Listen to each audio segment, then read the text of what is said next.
Welcome to A Formula for Success. I'm Dr. Anthony Adams, and I'm glad that you're here.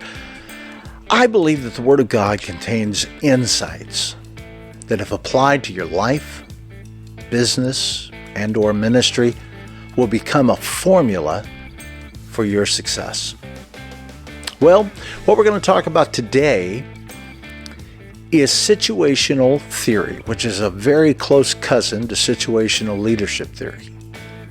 While both situational theory and situational leadership theory emphasize the importance of adapting leadership styles to specific situations, situational leadership theory, which is developed by Paul Hersey and Kim Blanchard, is a more specific framework that focuses on matching your leadership style to the maturity level or the readiness level of your followers. Now, situational theory, on the other hand, is a broader approach that is basically for the purpose of developing a greater understanding, connection, and relationships with others. So therefore, the emphasis of situational theory is relationship development for the purpose of effective leadership. Now, having said that, just before we get into this theory, I wanted to tell you about something that's happening, and that is that First Placement Employment Group is actually expanding. First Placement Employment Group is a staffing agency, but we are also now doing headhunting as well. So if you're a company and you're needing a manager, a supervisor, maybe you're needing a person to join your team, maybe it's in your ministry, we can vet those people. We can help you to find the right person to help your business, your ministry, your nonprofit to go farther than it's ever been. Right at the bottom of your screen, you'll see our address. You can also see a QR code. Why don't you click on that and contact us? We would love to talk to you about how we can help you to make an impact in your world. Okay, again, we're talking about situational theory. Situational theory has some similarities with the chameleon effect in psychology. The chameleon effect describes how people often unconsciously mirror the behaviors of those they interact with, like facial expressions, posture, tone of voice, and even speech patterns and cadence. This unconscious mimicry can act as a social glue, helping people to feel connected and build rapport. This behavior can also lead to increased connection and even attraction. However, one of the major differences between situational theory and the chameleon effect is intentionality. Again, the chameleon effect is often unconscious. People do this unconsciously or unintentionally, whereas with situational theory, this is something that they are purposefully doing in order to build rapport with another person or another group. Let me give you an example of this. We just came out of, it's been about a half a year now, but this presidential election. And a great example of what I'm talking about is with former Vice President Kamala Harris. Consider Harris's speech at the Congressional Black Caucus Foundation's 2024 Phoenix Awards dinner in Washington, D.C., where she appeared alongside President Joe Biden. What brought so much attention was not so much what she said as much as how she said it. When she began to speak, her accent, her tone, her manner of speaking all seemed to be tailored to appeal to that black audience. It's also interesting when she addressed a Latino group about reproductive rights and the housing crisis in Washington, D.C. that she used a Latino accent to appeal to the Hispanic community. The behavior I'm talking about is sometimes called code switching. And although this technique can be very useful in order to connect with your audience, to develop relationships with those that you're trying to speak to, for Vice President Harris, because she came across as disingenuous or fake, it became off-putting to many, and it really hurt her campaign.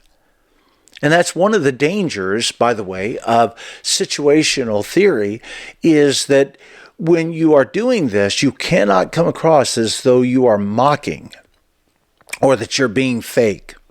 But the greater point that I was using in that illustration is that situational theory is intentional, and its purpose is for relationship development and leadership effectiveness. Okay, now having said that, there is a biblical precedent for this. The Apostle Paul used this theory in his evangelistic and missionary endeavors. Notice what it says in 1 Corinthians chapter 9, 19 through 23, and this is from the New International Version. It says, "Though I am free and belong to no one, I have made myself a slave to everyone to win as many as possible. To the Jews, I became like a Jew to win the Jews. To those under the law, I became like one under the law, though I myself am not under the law, so as to win those under the law. To those not having the law, I became like one not having the law, though I am not free from God's law, but am under Christ's law, so as to win those not having the law. To the weak, I became weak to win the weak. I have become all things to all people, so that by all possible means I might save some. I do all this for the sake of the gospel, that I may share in its blessings." You'll see here that he is adapting his approach.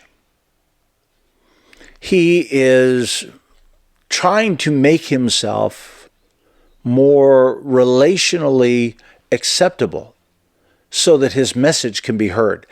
I like the way that the Message Bible puts this. Look how Mr. Peterson says this, Dr. Peterson says. He says, "Even though I am free of the demands and expectations of everyone, I have voluntarily become a servant to any and all in order to reach a wide range of people, religious, non-religious, meticulous moralist, loose-living immoralist, the defeated, the demoralized, whoever. I didn't take on their way of life. I kept my bearings in Christ, but I entered their world and tried to experience things from their point of view. I become just about every sort of servant there is in my attempts to lead those I meet into a God-saved life. I did all this because of the message. I didn't just want to talk about it. I wanted to be in on it." Paul used situational theory to connect with people, see the world from their point of view, to empathize with them in order that he might save them with the message of the gospel of Jesus Christ. He needed to develop a relationship with them. He needed to somehow find a way to connect with them in order to be able to get them to receive what he was having to say. I'll give you another example of this, and that's with God himself. And you can see this situational theory in action.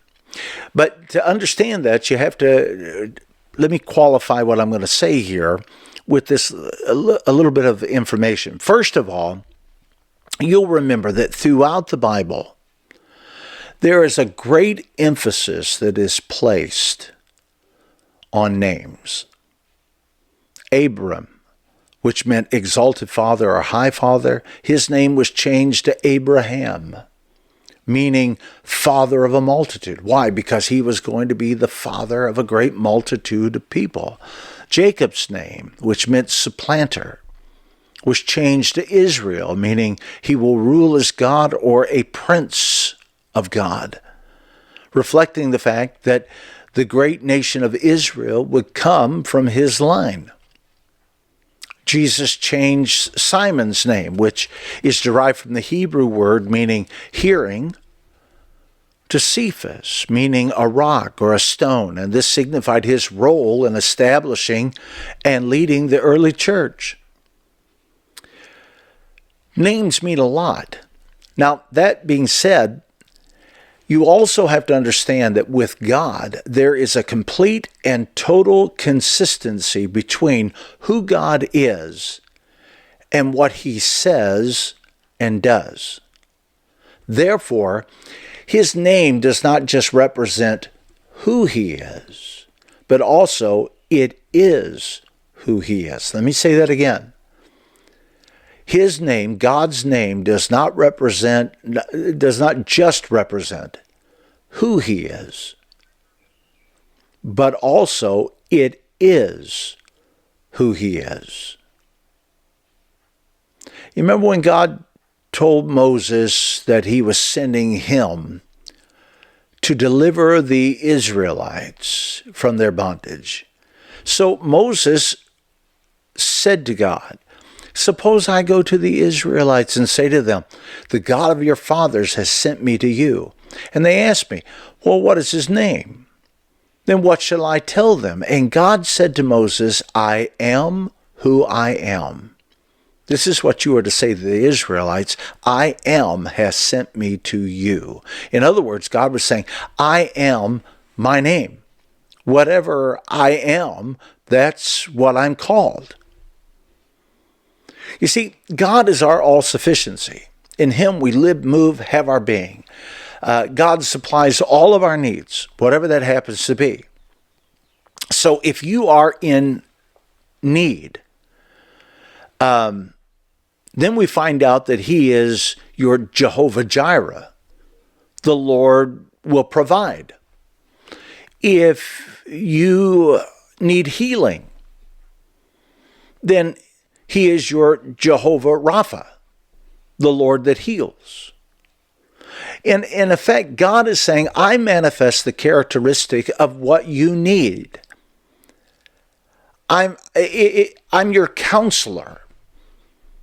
Or maybe to you, he's your advocate. Maybe you're in a situation, you need somebody to deliver you and stand up for you and speak for you.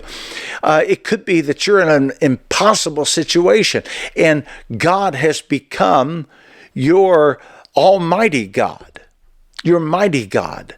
It might be that you're in a tumultuous time and it's so difficult and everything just seems to be overwhelming. And he might, at that point in your life, he is your Prince of Peace.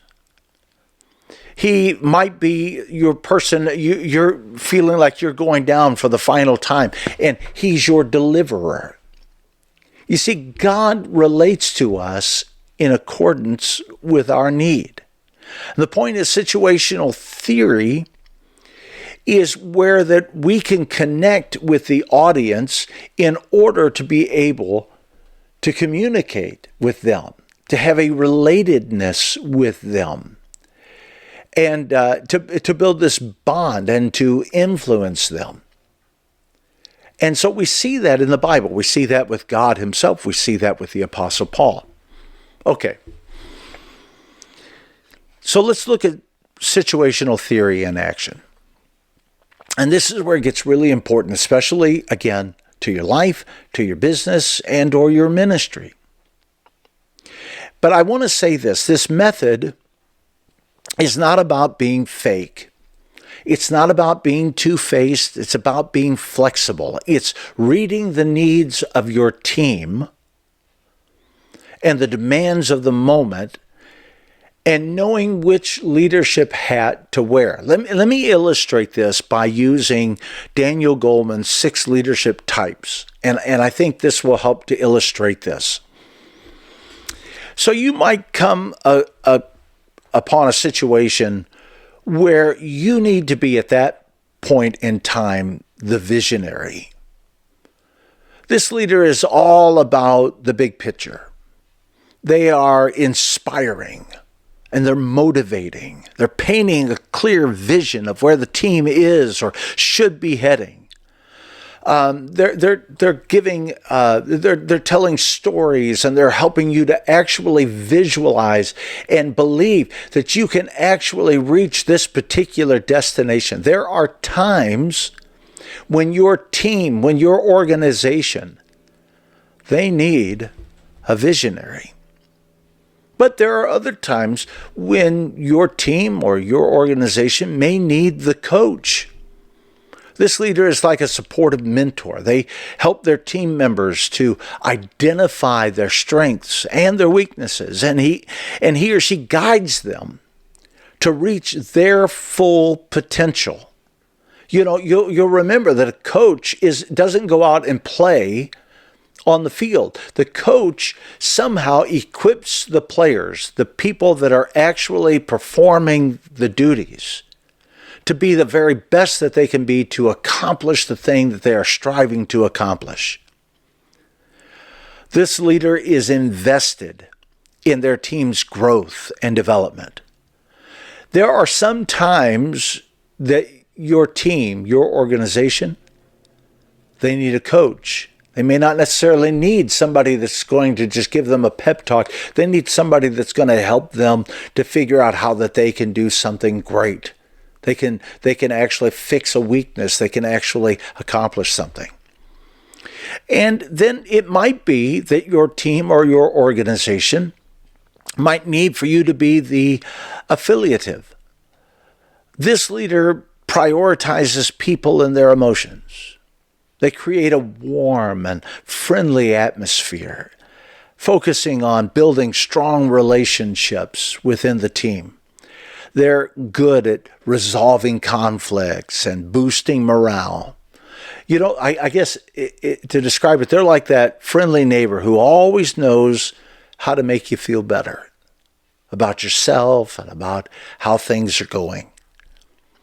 There are times when a team or an organization needs somebody to come alongside to help to bond them, to bring them together.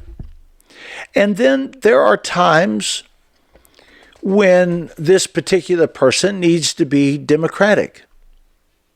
This leader believes in teamwork and values everyone's input. They encourage open communication and collaboration, making decisions based on consensus. We're all going to come together. We're going to talk this out until we all reach a consensus.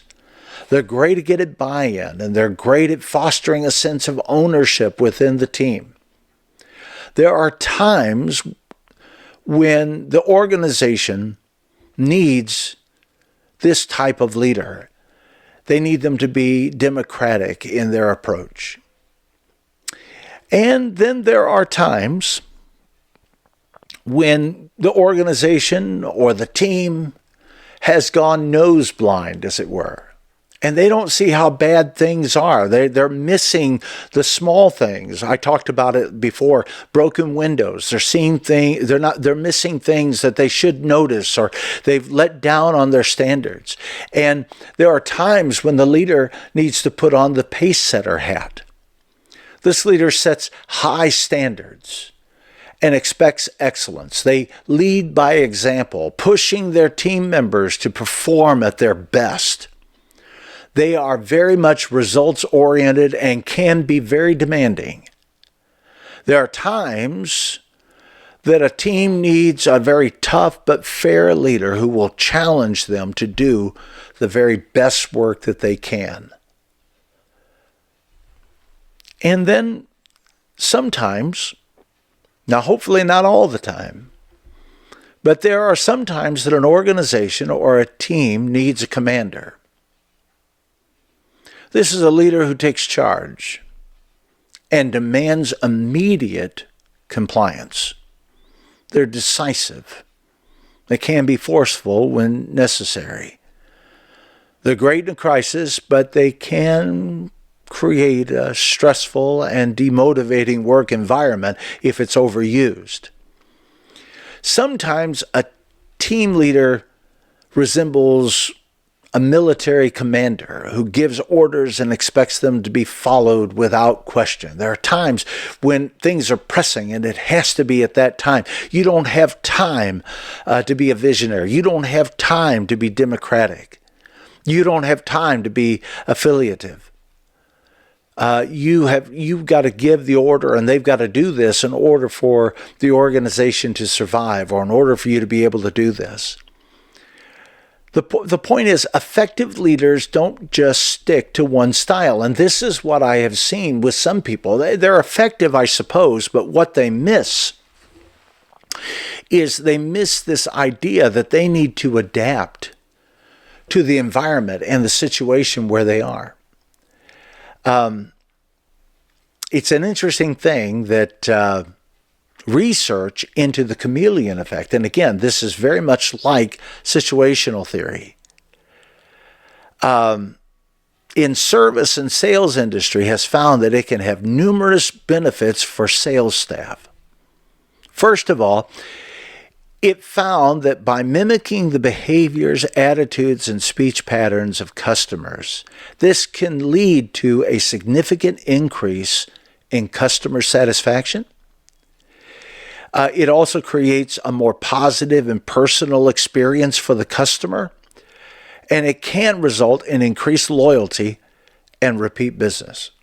I've got a friend of mine, and he owns a business, and he's so interesting because when he is working, when he is there, depending on who comes into the store or who comes into his particular area, because he also does little shops and that around, depending on the personality of that person, he will then adjust his approach to their personality to make them at ease so that they are more inclined to build a rapport, a relationship with him.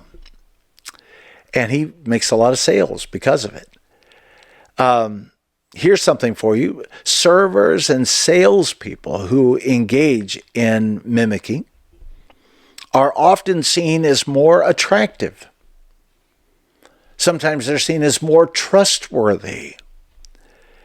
And they're certainly more approachable, which leads to better relationships with the customers. The whole point is that there are definite benefits to blending in with your environment. By attuning to others, you show them that you care about and understand them, deepening the relationship. If you want to feel like you belong or help someone else feel more comfortable, situational theory, I think, can be a tremendously good tool. Now, I want to emphasize this again. Situational theory is not about being disingenuous. It's not trying to manipulate people. But there are some people that they take this approach. They say, well, I am who I am. And they'll just have to like me. And if they don't, they can go somewhere else. Well, they will. That's the point. Whether you're in ministry and this doesn't mean that you are compromising, just like the Apostle Paul said, I'm not compromising the message. But I am certainly becoming what they are. I'm not going to just be offensive to them. I'm not going to just be in their face. I'm going to want to try to figure out, how can I connect with this person? How can I build rapport with this person in order to build this relationship so that they will hear my message? It's deepening your understanding. It's creating relationships with other people. It's about getting the most out of your team through having the right approach. And it's my belief that if you'll learn to take this approach, your organization is going to be more impactful, it's going to be more effective, and I really believe in your leadership you're going to find this to be a formula for your success. Well, there it is. I hope that's been a help to you. I think it'll be a help to you. Learn to adapt. And I believe truly that God is going to use you to do great and mighty things. Hey, until next time, I'm Dr. Anthony Adams. God bless you.